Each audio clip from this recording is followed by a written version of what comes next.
আজকে আমি আমার আম্মু, আমার দুই চাচি, আমার চাচাতো বোনেরা এবং আমার মেয়ে সবাই মিলে চলে গিয়েছিলাম আমার ফুফাতো বোনের বাসায়। আমার ফুফাতো বোন এবং দুলা ভাই আর তাদের বাচ্চারা যা যা খেতে পছন্দ করে আমার আম্মু এবং দুই চাচি মিলে সমস্ত কিছু নিজের হাতে রান্না করে তাদের জন্য নিয়ে গিয়েছিল। আমার মা এবং আমার চাচিদের রান্না তো আমার ছোটবেলা থেকে অনেক বেশি প্রিয়। আমার মা চাচিরা তো একদম আমার দুলা ভাইয়ের পছন্দ মতো হাঁসের মাংস, গরুর মাংস, সবজি, মাছ, ডাল সমস্ত কিছুই রান্না করেই নিয়ে গিয়েছিল। এছাড়াও ভাইয়ার পছন্দের মিষ্টি সহ বাচ্চাদের জন্য তাদের প্রিয় ফল এবং চিপস, চকলেট সবকিছুই নিয়ে যাওয়া হয়েছিল। রান্না বান্না করে বোনদের বাসায় দুপুরেই আমরা চলে গিয়েছিলাম, কেননা দুপুরে সবাই মিলে একসাথে খাওয়া দাওয়া করব। দুপুরের খাওয়া দাওয়া এবং রেস্ট নিয়ে আমরা এখন চলে যাচ্ছিলাম ঈশ্বরদীর সারাঘাটে সবাই মিলে ঘুরতে। আর আজকের আবহাওয়াটা তো অনেক বেশি ভালো ছিল, মেঘলা আকাশ আর ঠান্ডা বাতাস। আমার ফুফাতো বোনই আমাদের সবাইকে নিয়ে যাচ্ছিল সারাঘাটে, তাই সারাঘাটের লোকেশনটা আমি ঠিক করে বলতে পারছি না। আর কেউ যদি সারাঘাটের লোকেশনটা জেনে থাকেন তবে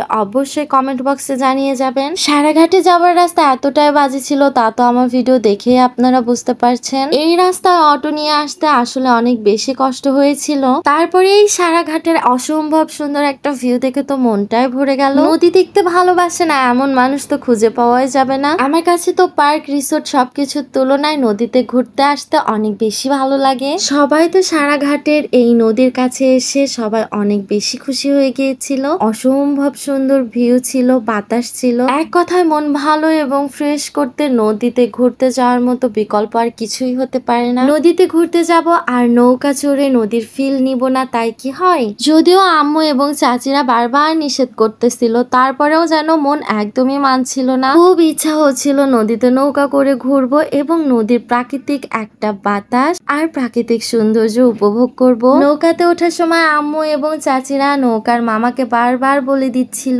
নদীর একদম কিনার কিনার দিয়ে চড়ায়। নৌকাতে উঠে তো আমি এবং আমার মেয়ে অনেক খুশি হয়ে গিয়েছিলাম। আর আমার মেয়েটা তো এবার প্রথমবারের মতো নৌকা চড়ে অনেক বেশি খুশি। যাই হোক, এবার আমরা নদীর পাড়ে বসে সবাই মিলে অনেক গল্প করছিলাম এবং সিঙ্গারা, পেঁয়াজি, বেগুনি এগুলা খাচ্ছিলাম। আর এই হোয়াইট ড্রেসে পরে ছিল আমার ফুফাতো বোন। আপু তো আমার ভিডিও করা দেখে বেশি বেশি মজা করছিল। সবচেয়ে মজার এবং হাস্যকর বিষয় তো এখানে আমার আম্মু এবং চাচিরা, আমরা বোনেরা, আমাদের বাচ্চারা সবাই মিলে তো এক লিফটে আটতেই ছিলাম না। এই কারণেই সবাই মিলে অনেক বেশি হাসাহাসি করতেছিলাম। পুরো একটা লিফট ভর্তি করে আমরা সবাই মিলে চলে এসেছিলাম ঈশ্বরদীর RRP সেই ফেমাস জায়গায়, রুফটপ রিসোর্টে। পুরো পরিবারকে নিয়ে ঘুরতে বের হওয়াটা একদমই কম হয়, তবে আজকে সবাই একসাথে এসে তো অনেক বেশি আনন্দ করছিলাম। সবাই যদি মন প্রাণ খুলে আনন্দ করতে চাই তবে অবশ্যই সবার মেন্টালিটি একদম ফ্রিলি হতে হবে। আমার মা, চাচি, আমার ভাই বোনেরা সবাই অনেক ফ্রেন্ডলি, সবাই একসাথে হলে অনেক বেশি আনন্দ করা হয়। সবাই মিলে তো এখানে আরো অনেক সুন্দর মুহূর্ত এবং আড্ডা, খাওয়া দাওয়া করলাম। কিন্তু খুবই দুঃখজনক ব্যাপার, এই ভিডিওর ক্লিপটা নিতে নিতে আমার মোবাইলের চার্জ একদম শেষ হয়ে যায়। সবাই মিলে ফুফাতো বোনের বাসায় এসেছিলাম অনেক দিন পরে, তাই তো কিছুদিন এখানেই থাকবো। আর আপুর বাসাতে এসে কি কি করলাম সেই ভিডিওটা আপনাদের সাথে শেয়ার করব।